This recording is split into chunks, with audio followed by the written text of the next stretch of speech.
Um, okay, we're recording. Are we live? Yes. Okay. Sorry. I'm getting I was just okay, two things, like two opposite ends of like everything. Looking at the stock market and my grandchildren just said I want to see Grammy. So I've got like two like really like the Yeah. devil those are on my shoulders.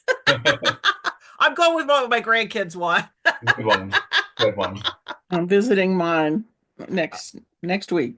Yeah, it's we're going back in May, so it's very fun. So it's my daughter's birthday today, so there's lots of Yeah. good things still going on. Turn in that direction. Don't look at Yep, the other. yep. Just gonna keep plugging along and what I've really noticed because I am a doom scroller, self-admitted, just every morning. But I've really uh come to limit myself. And so I'm doing much better at that. I think I've read, let me look here. I think I've read, and a lot of them aren't out yet, so sorry. I'll talk about a couple. I think I've read 7 or 8 books this month already, Wow. which for Oh, me, that's a lot. for Um, one, I think that's a lot. 1, 2, 3, 4, 5, 6. Yeah, I'm at 7 and going on. I might be at like 10 this month. I might be at like Wow. just a record. So there, take it back. Doom scrolling. Who needs you? Doom scrolling, who needs you? I'm filling my brain. Although well, the one book I'm reading right now, I think I've talked about it on here before. It's I think it's a Macmillan title. It's Bad Summer People's author. She's written a new one called Mean Moms. And so it's like I love Bad Summer People because it was just these like characters that were just like you did not want to like them. You couldn't like them. They were just these awful New York people, but they were so delicious. But I mean, this is like Bad Summer People on steroids. I mean, it is just these people are awful. And part of me's like cringing so much. I'm going, oh my God, these people are awful. So, which you know that there's really those people out there. So anywho, it's been kind of fun. So, okay, so I think Amanda's talking about some cool stuff that's going on about the reps in the yes, Publishers Weekly. So you're in the company of some really excellent reps here. And the fact that they come to you every week or almost every week, or we come here every week and some join us, some don't. But Patricia and Tom, Publishers Weekly Rep of the Year. Julia nominated for Publishers Rep of the Year. Yeah, that was so. Warwick's Yeah, was right. 2024's Bookstore of the Year. So Julia, congratulations on the nomination. I That's the know. I'm most so recent happy to see one. that. Yeah. So, Thank you so much. I really appreciate it. so Like I said, I feel very honored to even be mentioned in the same, conversation as people like Tom and Patricia. okay, So no, we have really, you guys Well, are it was exciting to outstanding. see you there. I mean, you deserve to be there. You work so hard, but you never know. But there you were, so that was Yep, great. it was awesome. Okay, so we just lost Patricia, and I was going to go to her first because She's trying to she's. go left. I get it. I get it. Although I have to like say, so hopefully she'll pop back on here. She will. Um, I hope. but but the you all, and I hope Patricia's hearing this. Here she comes. You all are such yeah. Whatever happened there, Patricia? We haven't started yet, so we're all good. I don't You know. all, My Wi-Fi dropped. I moved to a different channel in another room. don't we still love this technology? But Yeah. we'll say. But I was just saying, you all three of you, all of our rep, I mean, you all are exemplary, and we as the bookstores so appreciate everything that you all do for us. You are what makes us what we are. So, truly, Thank you. we wouldn't be who we are without you guys. So thank you. Truthfully, because the stores, our selection of everything from everything we do. So thank you. Thank you. Thank you. You It's guys a are good great. ecosystem. It all works. When It it's all working, works it really all good. works. It's really good. It's and like we were talking earlier about the book crawl and like which is coming up this weekend if you're in San Diego or if you're not in San Diego. It's Independent Bookstore Day this weekend. Yeah. And so wherever you're at, I have a feeling that most areas that have good independent bookstores are going to do something for Independent Bookstore Day. Some go a little above and beyond, a little bit like San Diego. We have a book crawl that has 14 stores that are participating. So we would love to see if you're in San Diego, can come by all of them. There's prizes. There's a I don't even know, a passport that you can do. It's all kinds of stuff going on. So we'd love to see if you're in San Diego. But like I said, anywhere you're joining in from, find your local independent bookstore this Saturday and support them. Because it's really, and I don't know where I was going with that because it was something that we're talking about, Patricia, in the green room, but my brain, it's gone. I'll remember it probably halfway through this conversation and go, oh, that's what I was talking about. All right. Well, I got another good week of releases or whatever books you want to talk about. So let's go. It'll go Patricia, Julia, and Tom. So Patricia, take it away. Hey. Well, with that preface, I guess I'm going to start with doom scrolling, but promise joy later. Okay. But this is a pretty heavy duty and intense book. It's called The Third Reich of Dreams by Charlotte Beradt, The Nightmares of a Nation. This book has a very deep history. Charlotte Beradt was in Berlin in 1933 as Hitler took power. She began to have intensely disturbing dreams and began to realize that her neighbors and friends were doing the same and began to collect them. So if you could imagine that Kafka was a prophet, this would be your book. It draws from a collection of dreams experienced by people living under the expanding shadow of Nazi rule. It reveals how terror infiltrates not just public life, but the depths of the unconscious.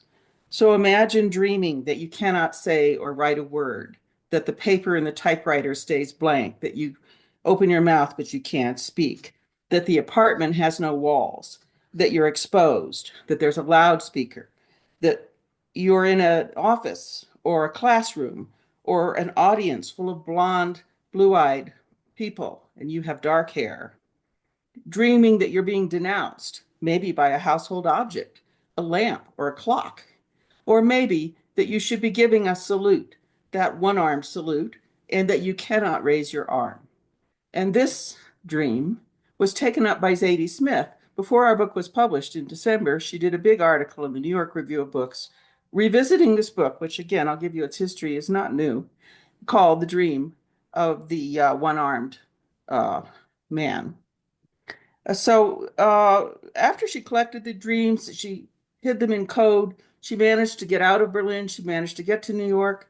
Eventually, with the help of Hannah Arendt, the book was published in 1966 and became something of an out-of-print and disturbing classic. It was written about, in fact, a few years ago very intensely by The New Yorker.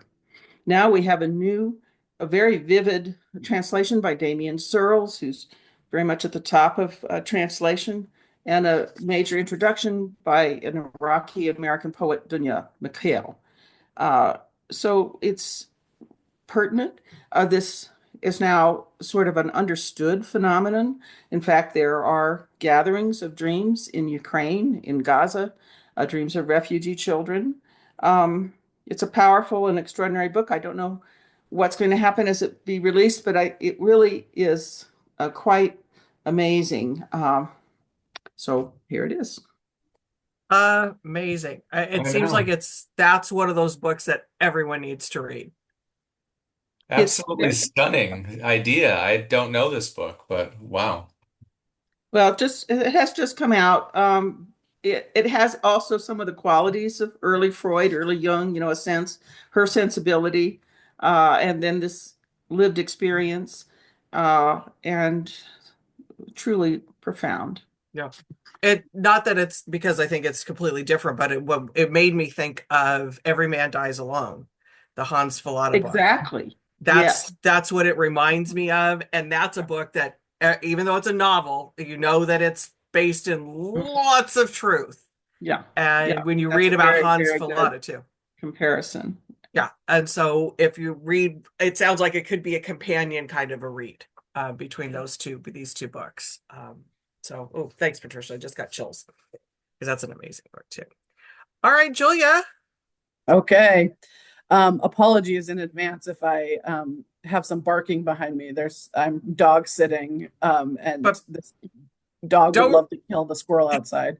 don't worry about that. But somebody asked what the poster is behind you. Oh, yes, it's like this.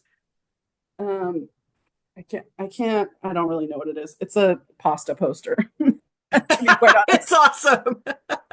Sometimes you need a snarl of spaghetti the size of your Yeah, head. exactly. Uh, yes, so I'm in a bit of a different area today. Sorry, let me get up this the book I'm going to talk about because we have coming out tomorrow. If you are a fan of Top Chef, you probably know her, but this is Kristen Kish's memoir, Accidentally on Purpose.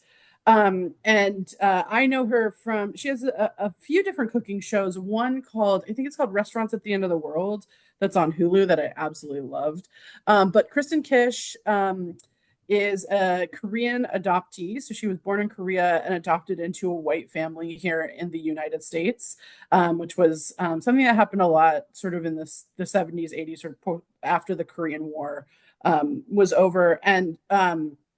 Or, you know, some of the conflict ended. I don't know how to talk about the Korean War because it didn't really start, nor was it really over. Right. But but this is her memoir of sort of growing up. She's a queer person. She, um, you know, made her way in the food world, which is such a male dominated world, and sort of can be very discriminatory. And this is all of her experience sort of coming up through that world, who she learned from, what she learned, both about herself and about life in working in these busy restaurants and stuff like that. And then she won Top Chef and now is a one of the hosts of Top Chef. It's just a really great memoir. I think, we're going into May, which is AAPI, Asian American Pacific Islander Heritage Month. And so I think, a really great celebration of her and of this life she's led that's so sort of larger than life.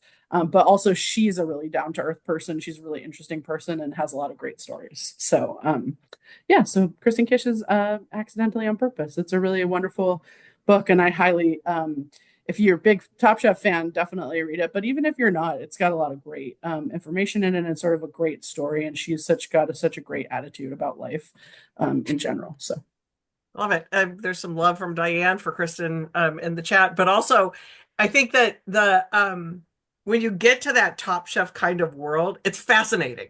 Like even if don't particularly know who she is, just seeing what happens when you get up to that level of being a chef, I think is yeah, yeah, really definitely. And interesting. I think people, like Hearst, that are sort of these like chef celebrities that we have now, like they do sort of go in and out of very interesting worlds and interesting parts of the world.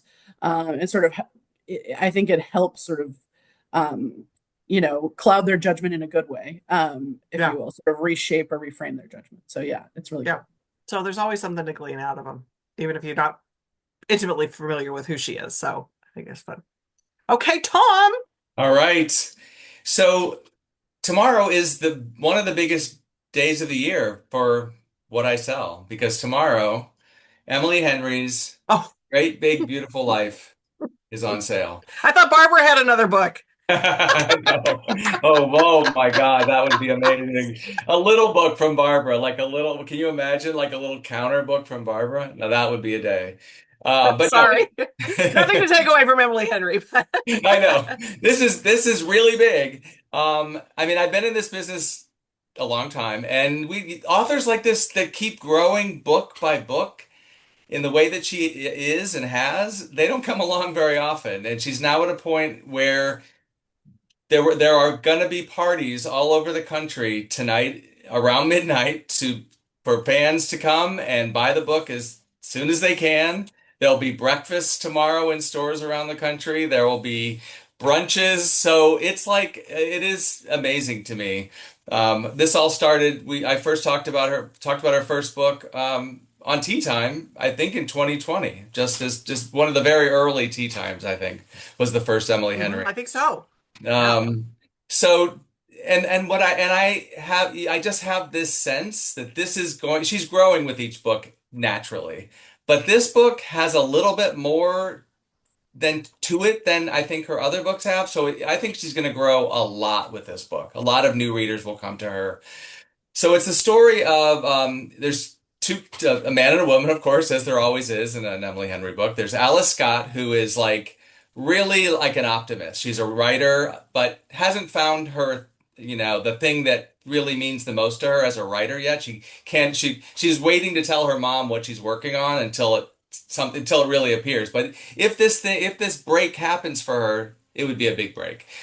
She's gone to an island off Georgia where there's a reclusive 80-year-old woman, 80-plus-year-old woman, who is her name is Margaret Ives, and she is an heiress to this famous newspaper family. It sounds like kind of like the whole country knows about her, but she's been reclusive for a while, but she's kind of like from it's like a Kennedy would be, or that kind of person.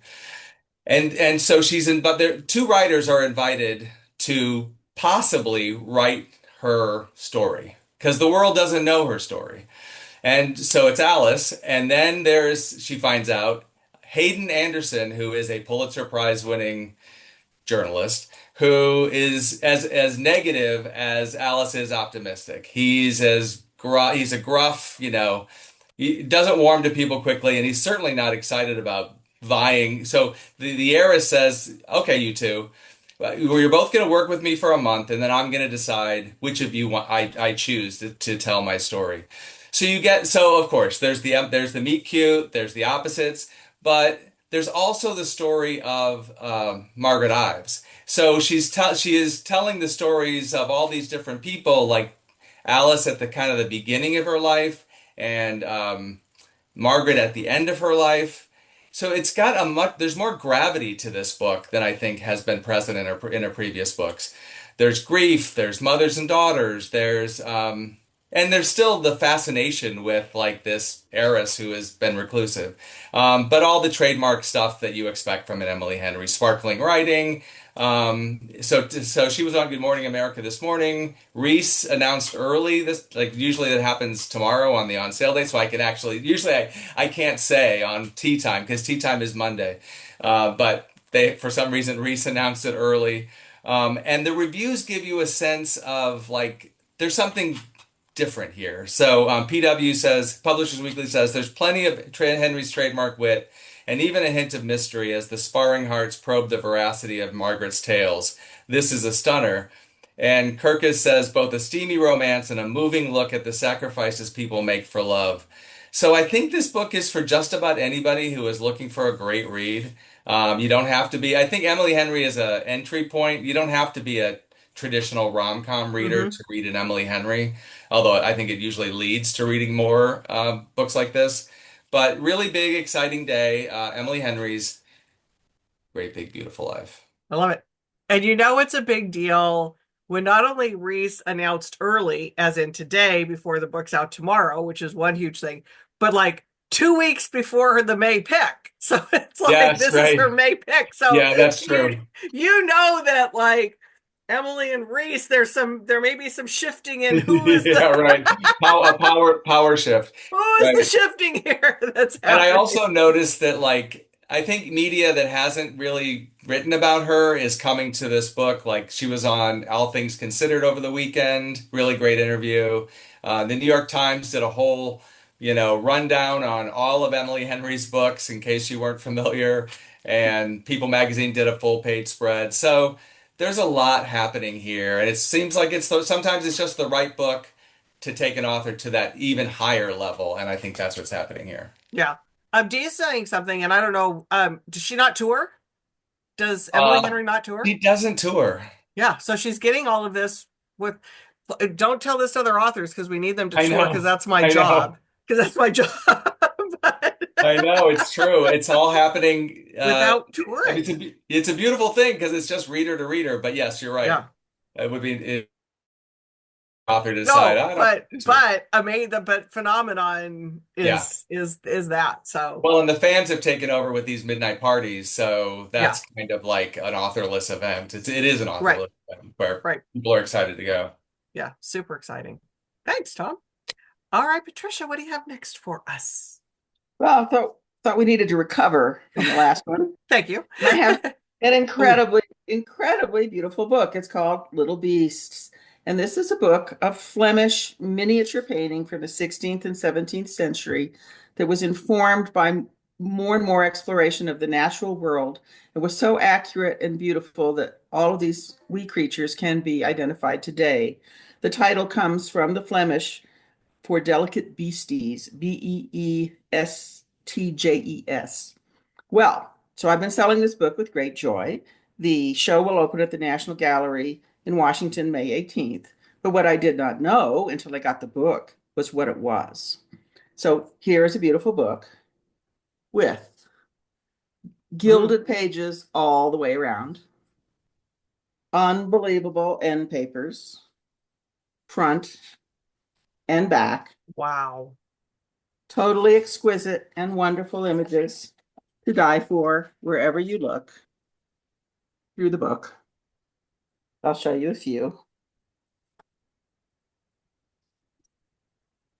These are stunning. And it's like this everywhere in the book. And you just can hardly stand it because it is so lovely. But that is not all. Don't you think someone might have mentioned that it had four-edge painting on the gilded pages? Now, let me see if I can make that show for you. Oh, So that yes, it means that when you does. fan, you will see butterflies, or you can fan in the other direction and see blue butterflies on the gold. Can you believe that? Crazy. The book is absolutely wonderful. We had none of this was ever mentioned. The gold, the four-edge painting, the end papers. So That when I is a work of eventually art in unwrapped it, itself. I was like, oh my God. I know. So just they only talked about the content, not the I presentation. don't think they knew, because when you're selling books for a gallery, you don't always have the Oh, specs. And the curators evidently went mad. I can't even imagine how they got all that done. But the gold fan painting, I've never had that before. So I think we're right up there with some of those edge painted rom-coms. Absolutely. Absolutely. I think you just took it to another level. Yeah, I think it's that the another level. We've rom-coms set have the to bar step it up. even higher. They have to take it a step higher. Okay, let me ask you. So is it one artist that has done all those? No, this Okay. is a group of artists. It mostly focuses on Joris Hofnagel, who did a four-volume, unbelievably exquisite collection of 270 watercolor miniatures of animals in the early 17th century, and also Jan van Kessel. And then it was a tradition. There was a lot of natural history painting at that time, and some other artists included. So Okay. it should Because be it's just the most they exquisite looked show. similar in what they were, Yes, it was there's a quality quality. of Yeah. natural history art. Oh, they're gorgeous. But when it was a butterfly on the cover, I don't know if everybody watched Anderson Cooper yesterday on the CBS 60 Minutes. He did a whole thing on the monarch butterflies. Oh, And so if you're interested, go back and look at the recording of that because it's beautiful and amazing. And, the work that's being done in the United States to help and Mexico to stop deforesting to make sure that it's incredible. It was really have little incredible. islands. Yeah. My daughter-in-law has a lot of milkweed. Okay. My grandchildren are up in Michigan, so they have more of that, Yep. and than we do, and lots of butterflies. Well, the migration path for the ones that are, because they did talk about that there's a migration path for east of the Rockies, and that's what they talked about. There was a migration path west of the Rockies. And where I live, we live in an area called Monarch Hills, and it used to be the pathway. And I've lived here for 20 some years now. And I can tell you when we first moved, I haven't seen a monarch butterfly in years. So depressing. So it's really sad. So at least the east of the Rockies, I think, are doing good work. So we need to get better on the west. All right, Julia, what do you have for us? All right. Well, yeah, where I grew up too, we used to go and watch them. Like they just would be like so many hanging from Well, trees. the skies just used to be filled. I would be afraid to drive because it was Yeah. like I was killing him when I was driving. It was like it was terrible. Yeah. And now we don't see him on our well. No, I hear it. So the next one is a Julie special. Oh, Um, yay! this is Not this that I is would call him my boyfriend because that might get me in lots of trouble. yeah, yes. Let's not get you in trouble. This is Conquering Crisis by Admiral William H. McRaven, who is a retired Navy admiral. And he did Make Your Bed in the Wisdom of the Bullfrog. This is his third book, Conquering Crisis 10 Lessons to Learn Before You Need Them. And basically, the 10 lessons he learned in the midst of really bad crises, and sort of what, how you can learn these and go into sort of anything in your life with these sort of 10 things to help you, 10 lessons to help you. Um, I will say Warwick's is such a great partner with him. And, I know you guys love him so much and he feels the same. And so, I want to make sure that people know that this new book is coming out.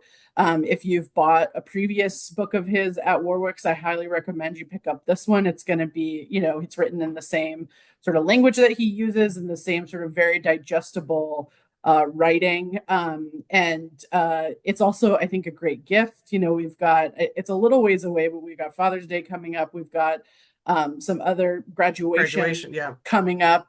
And so his books are very sort of sensible. They're advice books, but I would say they're a little bit more than that. They kind of go deeper than that. So Conquering Crisis by William Admiral McRaven. And he is just like one of the coolest dudes, and I highly recommend him. So if you get a chance, you should pick that one up. 1000%. And oh God, is he becoming a lost generation? Is my fear. That is, he's just one of those people that you look up to and you're just like, oh, there are voices of reason in places of power. Yeah, yeah. And he is one of them. And he is somebody that when he speaks from that place. Um, and I know I've said it on here before, but literally we had almost 600 people when he was talking about when the Osama bin Laden was murdered or could kill whatever when they took him down. Um, you could hear a pin drop in that auditorium. Admiral McRaven is a commander in more than just his naval. I mean, he is just his way he speaks. It's just, I can't speak enough about him. So in San Diego, please come and see him. Even if you've seen him, because we host him almost every time he has a new book, he still has great stories and great wisdom to share with everybody. So, and he's actually a little bit of beacon of light right now, in some things that are happening. So, it's pretty cool. So, Yeah, thanks, Julia. of course. Okay, We Tom. need we need beacons, any beacons of light, all beacons of light. He's saying some pretty interesting things right now. Right. Okay, so this is a novel that came out last week. It's called Ruth Run, by Elizabeth Kaufman. First novel, it's a debut, and it is pedal to the metal, like you can't put it down, chase. So Ruth is a 26-year-old designer of microchips for the government and banking, um, who has turned at some point in her time doing this into an ingenious cyber criminal who has been secretly siphoning off $250 million out of the banking system. She puts a firewall in so that she'll know if they ever are onto her, she'll know that she better run. And one day the signal comes, however microchips do this, whatever, um, and she realizes she has to run because they have discovered, the hack. And it starts out in Northern California, it takes her across the West, and you get her perspective, and you get the men, all men who are onto her, and who are also. So there's a lot of interesting gender stuff happening here. The men are a little sleazy, I would say. So you do end up you end up rooting for Ruth. And I hope we get another book about her. But the book is I love books like this. It's like a Coen Brothers movie. It's funny, it's fast. Like I said, you can't put it down. And I love that she comes out like I don't really know much about her, and I think that's really cool when I can't tell you like she didn't go to the Iowa Writers Program or any of that. I think she lived this life to some extent, not minus the bank theft, I'm assuming. She now lives in rural Colorado, and in her acknowledgments, she says, "I wrote this story on a challenge years after renouncing all publication fantasies. The process that took Ruth from an overreaction to a novel with a penguin tramp stamp has required an extraordinary alignment of incredible people." So I think it's very cool that Elizabeth Kaufman found her way into the world of publishing and she did this great book. And it's a little sleeper on the summer list. So Ruth Run, Elizabeth Kaufman. I love it. And you said it's debut, right? This is our first. Debut. Yeah, debut. Love it. Love it. Sounds fun. It's really fun. Yeah, I mean, and you just definitely root for Ruth, not Yeah. not the government agents who are after her. Well, that's the thing. I just read a book called The Payback. It's a Simon book. And it's sort of the same thing. It's just like people are not doing good things, but you're rooting for. Right. And let's face it, stealing from the banking system, that's, there's I know. there's like innate sympathy there. Right. From And the this beginning. one is these girls who are taking down the student loan debt thing. So Oh, it's just yeah. like, so you can't help but root, but they're doing some really bad stuff. Right. It's really good. All right, Patricia, I think we're in lightning round now. So what you got for us? Okay. This last book is called Intraterrestrials. This is an interesting word for the tiniest form of life. We're looking at geomicrobiology, deep dwelling microbes that live astonishingly at the limits of temperature, acidity, pressure. You could find them in a glacier or at a volcanic vent or in the bottom of the ocean or in mines. They can live in pure acid or pure alkaline, in freezing or boiling temperatures. And I don't quite understand this, but effectively breathe or eat rocks or metals. We have a fantastic scientist here, Karen G. Lloyd, and she is discovering this strangest life on Earth. So this is definitely a science story with some life experience, something that Princeton has done a couple of books, and every time, great woman scientist. And she says, I've chased intraterrestrials to the ends of the Earth. I want to take you with me to Argentina's desolate Altiplano, to the frozen Arctic tundra, to the bottom of an active volcano in Costa Rica, the muddy coastline of North Carolina, and of course to the bottom of the ocean. Now, there's a little bit of illustration in here, and we can see her running madly across a desolate landscape. And this seems to be a thing because here she is running madly. She's pretty cool. She's at USC, so she's a local author. And the book is quite exciting. It got a starred PW, a starred Kirkus, which is pretty thrilling as being an astonishing study of remarkable microorganisms filled with mind-blowing trivia that will change how readers think about the Earth.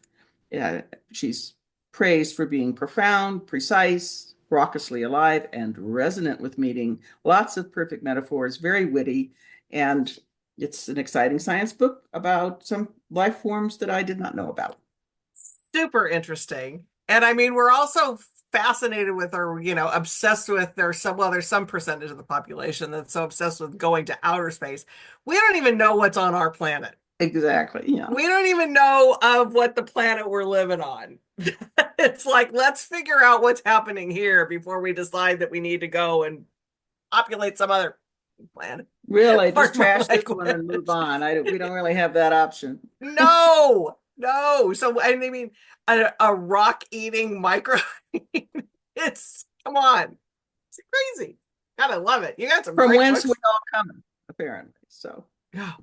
Great books today, Patricia. Really good. Really interesting stuff. Okay, Julia, what do you got for us? Okay. I have I went all nonfiction today, apparently. I didn't really mean to, but here we are. Oh, good. But I have exciting ones too. So this is On Muscle by Bonnie Twee, the stuff that moves us and why it matters. Bonnie wrote a book previously called Why We Swim, which is Really good. yeah, a favorite of mine. Is wonderful. And On Muscle is it's sort of in a similar vein where if you read Why We Swim, she sort of, talked about different cultures in swimming, but also talked about like how certain people's bodies are made to withstand intense cold or, sort of swimming for long distances and things like that. And this sort of just looks at muscle and looks at muscle both in a cultural and a biological, sort of has a perspective on both. So, thinking about sort of bodybuilding and, how it started in this, I would say in the middle of the last century, and then, where it is now. But then also like, what does muscle do and how does it function and how does it function differently? And what does all that mean? And it's just such a fascinating, it's one of these books that's like, it's sciencey, it's like a little bit biological, but it's the way she writes just holds your attention in such a way. And really like, even if you don't think that you're interested in something like this, like she has such a way of bringing you in and like making you really care about what it is you're reading. I just can't say enough good about her. And like I said, it's the follow-up to Why We Swim, not a sequel or anything, but definitely in that same vein. And if you haven't read Why We Swim, I'm a swimmer. I swim basically every day, but I even if I wasn't, like that is a fascinating book. Yeah. So Bonnie Sweet, I mean, just anything that she writes, but she's got On Muscle coming out tomorrow. And if you haven't read Why We Swim, I highly recommend it. There's such interesting books today, but actually we hosted Bonnie for Why We Swim Yeah. a long She time won ago. she won an LA Times. I think she won an LA Times book prize. Oh, that's why I know her name. Yes. Yeah. Yeah. Yeah. And she came down for that book. So yeah, she's super interesting. So definitely. Yeah, she's up in the Bay Area, but California. California. A lot of it, almost all of her stuff takes place in California, where she's talking about certain. In Why We Swim, it's like she talks about the people who like to swim to Alcatraz, who like swim the San Francisco Bay and stuff like that. Right. Yeah. And like how their bodies are different, and same in On Muscle, like how people who sort of stand out with their abilities and their ability to gain muscle and sort of manipulate their muscle and like mass. Michael Phelps, like his wingspan. Yeah, exactly. Yeah. And Yeah. so it's fascinating. She's just Julia, and I should say this to all the reps, make sure her book gets into the Golden Poppy nonfiction nomination thing in that cycle. So okay, Tom, All right. close us out. So I think I'm Julie, going to close us out. Actually. okay, so I won't fully close it out, but Yeah, I think I will. so Julie, you brought this book to my attention, and I'm so glad you did. This is The Gin Waits 100 Years, and so this is a paperback. It's in paperback now. We Viking published it January of last year, and we did this in paperback a few months ago. Mhm. And it's what can happen to a book where it can kind of like get lost in the shuffle. Got incredible reviews, but then sometimes booksellers find these books and they start talking about them and selling them. And that's the case here. Nancy Warwick discovered this book at Warwick's, right? She discovered it at Warwick's. We have a Yeah. table of new and paperback. So there was a new and paperback table, and her and I were walking around the table, and she's like, "What's this table?" I go, "I don't know what this table is. What is this table?" I was like, "It's new and paperback for those kind of books." It's like Yeah. maybe didn't get it the first time around, new and paperback. She listened to it. That's incredible. So, Yeah. so the book is and I read it, it's been a couple of years now because I read it before we did it in hardcover. But it's the author is South African, and the book is set off the coast of South Africa, and it's about the house and estate as much as it is the history of the estate. But it's this grand estate, which is 100 years ago was truly grand, but now it's in decay, it's in decline. There's a bunch of people living there. And one of them is this character, Sana, who opens a door that has been closed for who knows how long. and discovers the mystery of what happened in that house 100 years ago. So it's telling, the contemporary story and the story from the past. So it's got a little bit of definitely mystery. You're reading about a completely different world, which is fascinating. And I found there's a little bit of not horror exactly, but something like that. Something feels like supernatural. Right. And that's the jinn. The jinn that she discovers in the room is the supernatural piece. So, as I said, it got incredible reviews in hardcover and just is dying to be rediscovered in paperback. And the New York Times review had this I didn't remember. So the author, I guess it's a crazy story, but she agreed to be a photographer for an art project without reading the fine print, and she signed the contract, whatever it was. And then later she saw her face in hundreds of ad campaigns all over the world, like in Turk for face creams in Turkey, carpets in New York, McDonald's in China. There's her face, and she apparently she wrote a book about that before she did this, which is I'd love to know more about that. But the end of the New York Times review said, a decade ago, Kahn's photograph made her a sensation. I suspect her writing will do the same again. This is the start of a major career. So the Jinn waits 100 years. It's a beautiful cover Awesome. too. Yeah, it's a great cover. Yeah. No, Nancy, So read it in paper. read a paperback. Great. I think it would be a good book, very good book club discussion book. Absolutely, yeah. Because Nancy and I got into this great conversation about what a jinn is. Yeah. And because she wanted to say, we were trying to come up with the right wording for it, because she's like, it's not merely magical realism. It's not, what do you call an angel? That's interesting, right? Yeah. Is it supernatural? How do you define Right. that in our terminology? Yeah. But it's kind of all those things, right. But not. And you can't he's not easily expressed. Right. So, but I'm so grateful to Nancy for finding it. Nancy's okay. So if you're not great reader. She's a great reader. Nancy's a great reader. So if you're not familiar with our staff recommends pages, if you go to the front page of our website and you scroll down, you'll see all of us, and we all have our staff rec pages so that you can see what the latest things we're reading. Which I'm going to share my screen super quick and show you one that I want to highlight this week, which is Friends of the Museum by Heather McGowan. Okay, this is just trust me. First of all, I love this cover. It's just bonkers crazy. Can you see it, Tom? I mean, it's so fun. So this takes place in 24 hours at a museum. And you just have to trust me a little bit on this one, where when you're reading it, you just have to go with it. Like there's so much happening that you just have to just go for 30 pages and see if you like it. Because it's just I think my thing was like, strap on, you're in for a wild ride, because it is just 24 hours in a museum that leads up to their big fundraiser. So it is like the person who runs the museum, they're all just like flawed, crazy characters that are this, and they just are all the security guard. I mean, it goes through all of them. There's so many characters, but it's so much fun. It's such a fun book. So I just heard Shannon talk about this book, and it sounded amazing. Yeah, it's long too, it's right? Long, but it doesn't read long. Does not read long at all. I mean, you are flying through the pages because there's just so much going on, and there's just so many. And don't worry about trying to remember who, like, everybody, because it all she's very good at, the author is very good at you pick it up.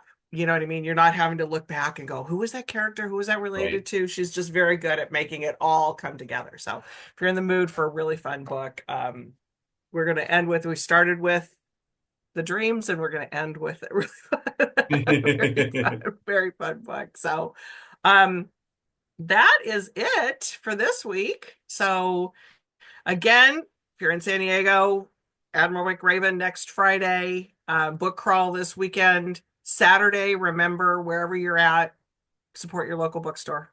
because there's, Absolutely. Yeah. I know well, I'm sure wherever you're at, it might be, sometimes local bookstores aren't right in your neighborhood, but go seek one out if there's one And here that's in Los not. Angeles, we're going to celebrate Indie Bookstore Day in the stores and also at the LA Times Festival of Books, which just happens to be the same weekend as Is it Indie really? Bookstore Day. Oh God, that's the So it'll first time be, that happened, right? I think so, yeah. First Yes. memory, yeah. Wow.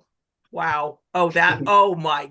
Okay. That's a whole side Imagine. conversation that we'll put a pin in that one. Yeah. We're gonna stick a little pin in that one and have a conversation offline about that. All right, everybody. Happy reading. I'm reading some really fun books that I'll be talking about when they're released in a few months. So some good stuff out there. So everybody enjoy reading and don't look at the stock market. Have a good, The other good way. week. Look the other way. Don't doom scroll.